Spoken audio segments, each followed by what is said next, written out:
Halo kawan akurat, kali ini gue Farhan Abiantara lagi ada di Crumble Crew. Kali ini gue bakal ngobrol-ngobrol bareng sama pelaku usaha di bidang F&B. Yuk ikut gue ke dalam.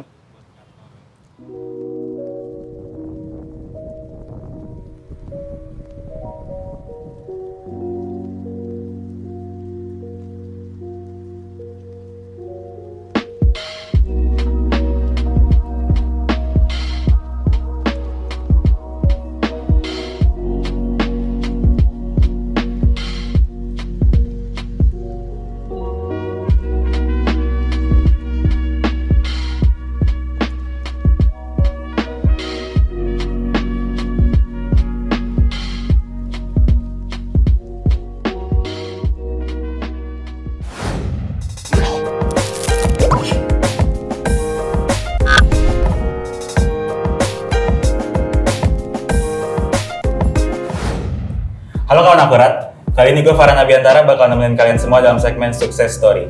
Di segmen Success Story ini kita bakal ngobrol bareng pelaku usaha mengenai perjalanannya dalam membangun sebuah bisnis. Dan di samping gue udah ada Kak Ersil nih. Halo. Kak Ersil, aku izin gak pakai masker ya? Ya, oke. Kak Ersil, boleh dong kenalan dulu ke kawan akurat nih, siapa ini Kak Ersil gitu? Halo, aku Ersi, umurku 24 tahun, aku salah satu founder dari Piring Sayur. Kak Ersi ternyata, bukan Kak Ersil, salah, maaf. Kak Ersi, boleh dong jelasin sekarang ini lagi ngejalanin usaha apa sih? Oke, jadi usaha yang aku jalanin sekarang ini bersama founder aku yang lain, itu namanya Piring Sayur. Piring Sayur mungkin bisa aku bilang kayak plant-based eatery. Jadi service yang aku kasih itu kita basicnya catering, terus kita juga ada menu yang ready to eat, dan yang paling baru ini kita ada namanya Piring Pantry. Piring Pantry ini kayak kita mengkurasi produk-produk plant-based di luar sana yang kita bantu pasarkan di Piring Sayur. Kalau boleh tahu, Piring Sayur itu berdiri tahun berapa ya Kak? Tahun 2018, jadi nanti April ini kita tahun ketiga. Tahun ketiga? Ya. Kalau boleh tahu kan sekarang ini kan selain offline, pelayanan apalagi sih yang dikasih oleh Piring Sayur ini? Offline. Selain offline? Selain dine-in gitu? Oh oke. Jadi malah pertama kali Piring Sayur ada itu kita fokusnya online. Jadi kita nggak punya tempat untuk dine-in. Jadi kayak kita serve catering. Jadi customer pesan pre-order, baru di kayak batch gitu. Misalnya batch 1 dikirimnya setiap hari Senin sampai Jumat, begitu seterusnya. Nah awalnya itu emang cuman kayak 2 minggu, bulanan. Tapi sekarang kayak karena demand dari customer, jadi kita bikin yang lebih sebentar, kayak cuma 5 hari, bisa harian kayak gitu. Nah, baru berjalan ke dine-in dan juga take away pakai ojek online kayak gitu. Yang awalnya cuma catering dan sekarang udah ibaratnya buka toko offline-nya nih di Crumble Crew ini. Kapan sih Kak toko offline ini dibangun gitu? Jadi sebenarnya yang di Crumble Crew ini adalah kios kita yang kedua. Jadi sebelumnya itu kita ada di Trogong, di Cilandak. Itu pun juga bukan yang kayak dine-in pada umumnya sih. Jadi kita sharing bersama tenan-tenan yang lain. The idea adalah supaya customer bisa coba secara langsung makanan kita. Jadi kasih option aja lah ke customer. Kalau mau dine-in silahkan. Kalau misalnya mau take away atau kayak order lewat online gitu ya bisa gitu. Konsep dine-in itu dimulai di tahun berapa Kak? 2019 akhir. 2019 akhir udah mulai konsep dine-in itu ya? Iya. Dan produk apa aja sih Kak yang dijual sama Piring Sayur ini selain makanan-makanan vegan bisa dibilang gitu? Jadi awalnya itu kita fokus ke catering kan. Jadi kalau tipe-tipe makanannya kita macam-macam sih. Kayak dari Western ada, Asian ada, ya lokal-lokal Indonesia gitu ada. Cuman setelah kita buka yang menu ready to eat ini, kita pengennya bikin makanan yang emang comfort food, yang nggak bikin customer tuh takut untuk makan sayur sih sebenarnya kayak gitu. Karena niatan awalnya kita pengen bikin menu ready to eat adalah supaya customer nggak takut akan komitmen untuk makan catering selama 2 minggu gitu. Kayak mungkin kan pikirnya gila gue harus makan sayur 2 minggu, takut gitu. Nah makanya kayak kita coba ngejar customer kayak nih kita ada opsi loh makan untuk comfort food, kayak misalnya bentukan dari luar itu kayak ayam pakai saus-sausan gitu, padahal itu semuanya tumbuhan kayak gitu sih. selain makanan-makanan gitu, apa ada minuman-minuman juga, Kak? Ya minuman pelengkap sih, kayak kita jual jamu. Dari piring pantry juga kita ada beberapa dari brand lain yang naruh di piring sayur, itu ada kombucha, terus juga ada cendol, macam-macam sih. Kan bisa dibilang piring sayur ini kan target marketnya kan orang-orang vegan gitu. Bisa dibilang bisa. gitu kan. Kalau KRC ini boleh gak sih jelasin ke kawan akurat nih perbedaan vegan atau vegetarian gitu? Karena kan banyak orang awam yang belum paham gitu, Kak. Ya, kalau misalnya vegan mungkin bisa dibilang, kalau misalnya vegetarian itu nggak makan daging, nggak makan ikan, tapi mereka juga masih bisa makan dairy kayak susu gitu, mereka masih bisa, telur masih bisa. Kalau misalnya vegan itu mereka cut telur, dairy juga nggak makan, jadi benar-benar semua yang berbahan-bahan tumbuhan kayak gitu. Dan bahkan dengar kalau vegan itu bahkan pakaian-pakaian yang bersumber dari hewan tuh dia juga nggak pakai, setahu aku gitu. Itu sebenarnya kayak lebih jauh lagi sih, kayak mungkin ada kepercayaan orang-orang yang kayak udah sangat komit untuk vegan, jadi mereka nggak pakai leather bag atau semacamnya kayak gitu. Kalau boleh tahu, KRC sendiri ini termasuk vegan atau vegetarian? Saya eating mostly plant based sih, cuman kayak masih kayak cheating makan produk hewani gitu ya. Berarti belum 100% belum vegan 100%, gitu ya? Tapi ya aku percaya banget kalau misalnya eating plant based itu banyak sekali manfaatnya. Apa aja sih kan manfaat-manfaat yang bisa kita dapat nih kalau misalnya kita konsumsi sayur-sayuran gitu setiap hari? Banyak banget, kayak dari fibernya aja kan bagus banget untuk badan, terus juga nggak cuma ke diri kita sendiri tapi juga untuk lingkungan, kayak misalnya banyak banget kan pasti yang kayak cinta banget sama hewan, dan being vegan adalah salah satu cara untuk menunjukkan itu. Terus juga untuk ke bumi kita, untuk environment, itu salah satu cara untuk kayak memperbaiki ekosistem kita juga sih. Ya, contohnya corona juga terjadi kan karena apa gitu. Di tahun 2020 kemarin sempat banyak gaungkan kalau gaya hidup sehat gitu loh. Bahkan kayak banyak orang-orang yang bisa dibilang hijrah dari makan makanan yang sembarangan, akhirnya pindah ke makan makanan sehat, kayak sayur-sayuran aja gitu kan. Yeah. Dan di tahun 2020 kemarin kan bisa dibilang cobaan nih Kak buat semua pelaku usaha, termasuk pelaku usaha kayak F&B kayak kakak gini. Setuju. Apa sih inovasi yang dilakuin sama piring sayur ini di tahun 2020 kemarin?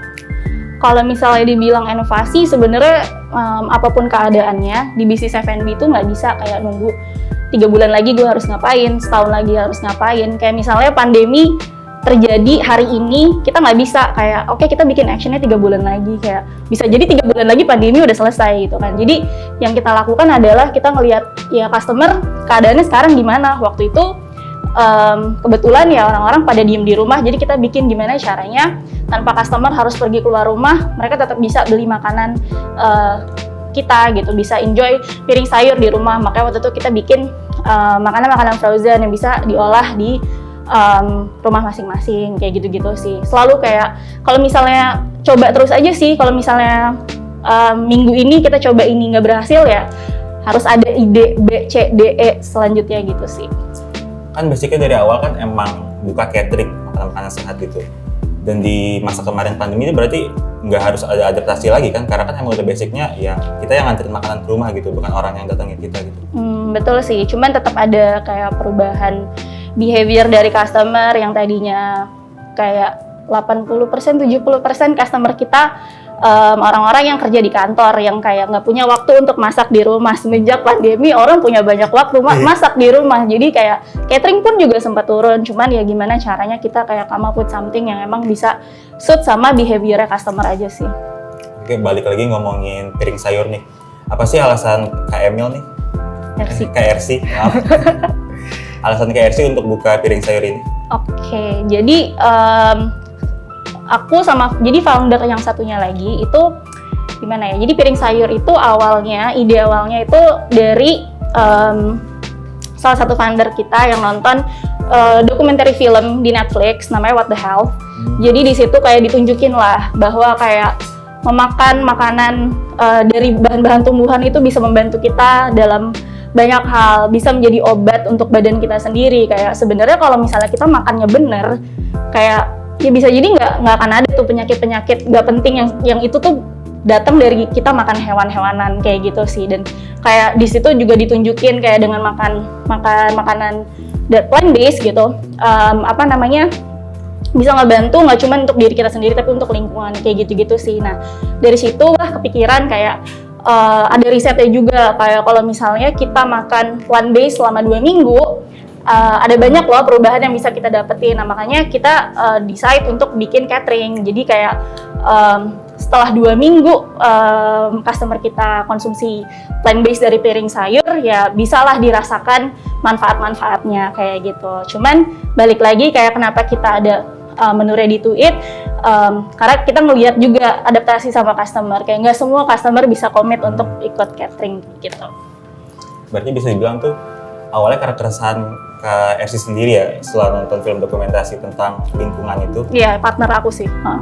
Akhirnya bikin usaha yang bisa dibilang jadi obat nih dari keresahan Kak Ersi sama partnernya sendiri gitu kan? Iya, sebenarnya udah nemuin kayak solusi aja sih dari suatu masalah. Kayak bisa nih kita menjadi problem solver dari masalah-masalah yang ada gitu. Kan sekarang udah hampir 3 tahun nih Kak dalam ngejalanin bisnis piring sayur. Bisa dikasih tau gak sih kayak lika-liku dalam membangun piring sayur ini? Oh banyak.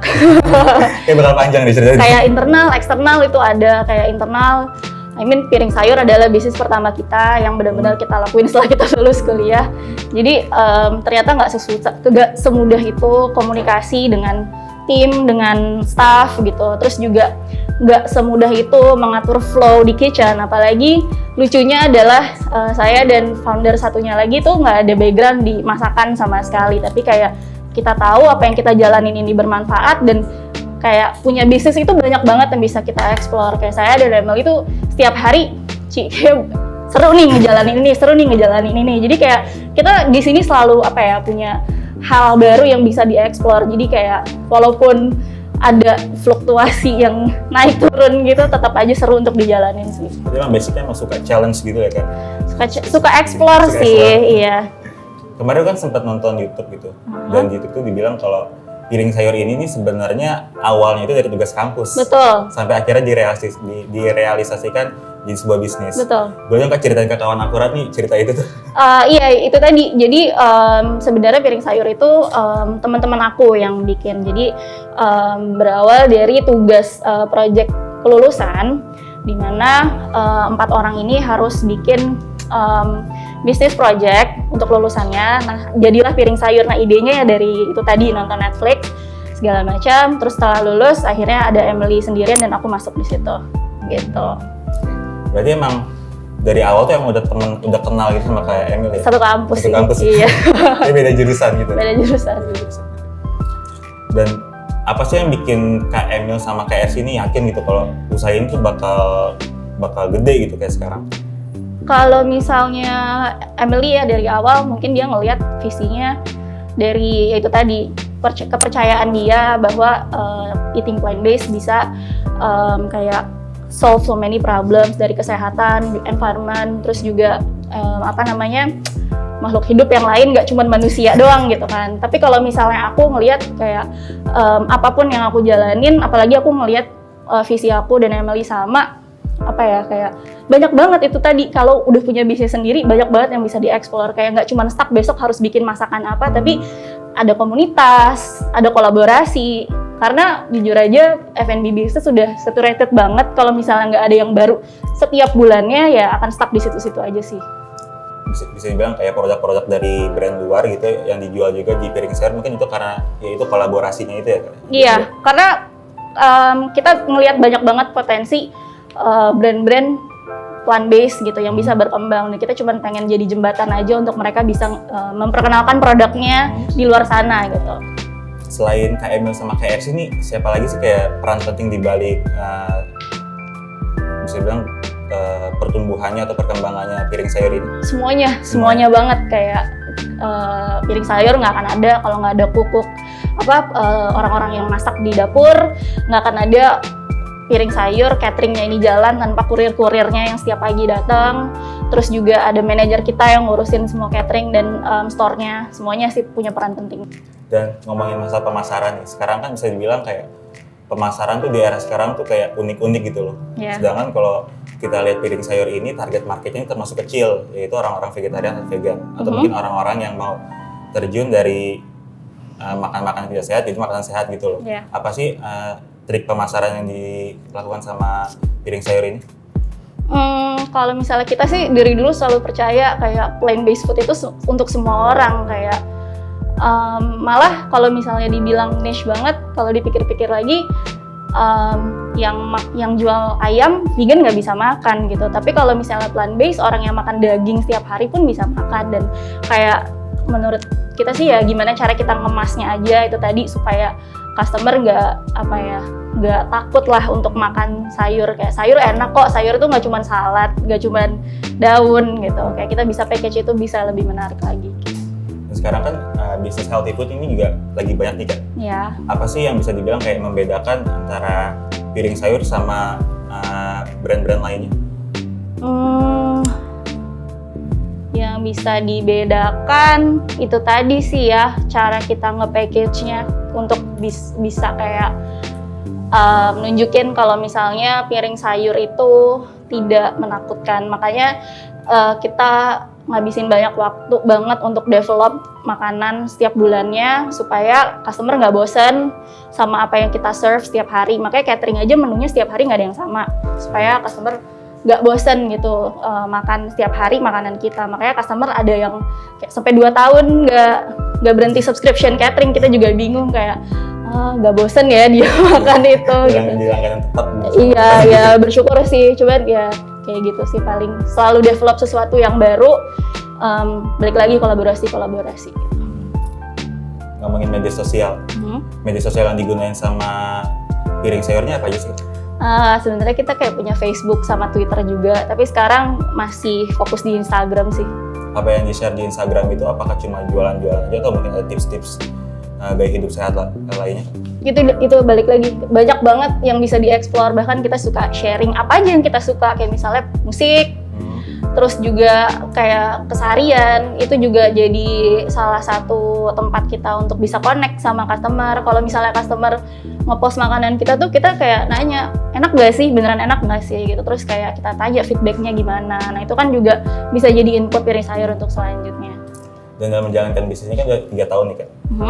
Mungkin pasti ada fase-fase di mana kayak di titik terendah gitu loh piring sayur. Kayak rendahnya banyak ya. Banyak ya? Bisa diceritain gak sih kayak gimana survive-nya gitu-gitu? Selalu bisa adapt sama perubahan behavior customer. Selalu cari tahu apa sih yang customer mau. Selalu apa ya, bisa lebih cepat lah. Sebelum trennya datang kita harus ada di sana duluan gitu. Jadi harus cepet-cepetan nih. Betul, ya, F&B itu harus cepet banget, nggak bisa kayak nunggu sebulan 2 bulan. Kalau emang nggak berhasil, coba lagi yang lain kayak gitu. Pernah sih kayak ngejalanin bisnis ini nih kayak ada ibaratnya kayak pandangan negatif orang lain gitu, kayak lo kayaknya nggak bakal bisa nih ngebangun gini-gini gitu Kak. Pernah gak sih Kak ngerasain kayak gitu? Enggak sih, so far sebuah environment-ku sangat suportif. Kalau misalkan kita balik lagi ngomongin masalah pandemi Kak, nanti dijelasin tuh inovasinya, apa yang dilakuin sama piring sayur. Kalau misalkan bisa kita ngebandingin nih antara sebelum pandemik dan sesudah pandemik. Sebelum pandemik dan saat pandemik itu persentasenya perbedaan keuntungan dari piring sayur tuh cukup signifikan gak sih Kak? Malah waktu awal banget pandemi ada dan semuanya lockdown, malah piring sayur lumayan strive karena kita lumayan salah satu bisnis yang pionir kayak ngeluarin frozen food gitu. Jadi mungkin kayak bisnis-bisnis lain belum ada frozen food, kita udah ada dan itu kenceng banget, apalagi udah mendekati puasa. Cuman setelah itu didorong juga dengan kebijakan pemerintah yang ganti-ganti segala macam, bahan baku naik ya, of course ada naik turunnya sih. Cuman so far ya survive lah. Bisa dibilang yang frozen food itu bisa dibilang jadi andalan di masa pandemi itu ya Kak? Iya waktu itu, cuman ya mungkin yang orang kan nggak setiap hari bakalan makan frozen food itu tadi, makanya harus selalu inovasi lah. Untuk orang awam nih Kak, kayak saya nih, gimana sih tips-tipsnya untuk mulai makan makanan sayur-sayuran gitu terus-terusan gitu, gimana sih Kak caranya? Pertama mungkin harus niat kali ya, kayak harus tahu kenapa sih pengen jadi vegan, apakah mau sehat, mau nurunin berat badan. Nah dari situ juga mungkin akan jadi tahu diet apa yang harus jalankan gitu ya. Kalau misalnya pengen jadi vegan yang emang ya udah makan sayur, pilihan sayur banyak banget. Harus tahu kayak sekarang apalagi F&B bisnis yang apalagi vegan udah banyak kok opsinya. Di ojek online banyak banget. Terus kalau mau bikin di rumah, mungkin tanpa kita sadari banyak banget kok makanan-makanan yang ada di dapur kita tuh sebenarnya vegan. Kayak gitu sih, cari-cari resep, maybe. Nah, terakhir juga, boleh gak sih kasih pesan nih ke kawan-kawan akurat nih dari KRC? Apa ya? Yang mungkin baru mau terjun ke dunia usaha atau mungkin sekarang lagi struggle sama usahanya? Mungkin apa ya? Mungkin ketika mau mulai usaha harus kayak tentuin dan pastiin kamu tahu your why gitu, kayak kenapa sih kamu menjalankan bisnis itu. Karena ketika kamu sudah di tengah-tengah jalan dan bisnisnya mungkin kayak belok-belok naik turun, kalau misalnya kita ingat lagi kenapa kita menjalankan hal ini, bisnis ini, kamu akan kayak tetap bertahan di situ sih, karena kamu tahu bisnis kamu itu punya manfaat, kamu tahu kamu tuh mengejar si why ini sih. Jadi kayaknya itu. Jadi jangan berhenti sebelum garis finish tuh ketemu gitu ya, kayak sebelum harus ingat terus gitu kayak tujuan awalnya. Iya, kamu tuh apa. Betul.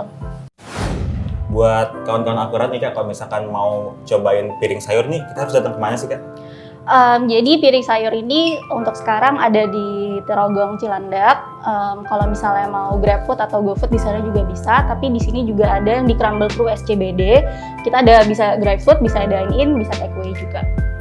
Thank you banget buat KRC udah ditemenin ngobrol. Thank you. Semoga usahanya makin lancar, semoga kedepannya bisnis piring sayur ini bisa nambah cabang lagi Kak. Amin. Untuk kawan akurat, jangan lupa follow akun media sosial akurat di Instagram, Facebook, dan juga di Twitter di @akuratco dan KRC di @piring sayur. Piring sayur. Dan buat kawan akurat, saksikan terus program Sukses Story setiap hari Sabtu dan Minggu. Gue Farhan Abiantara, sampai jumpa minggu depan.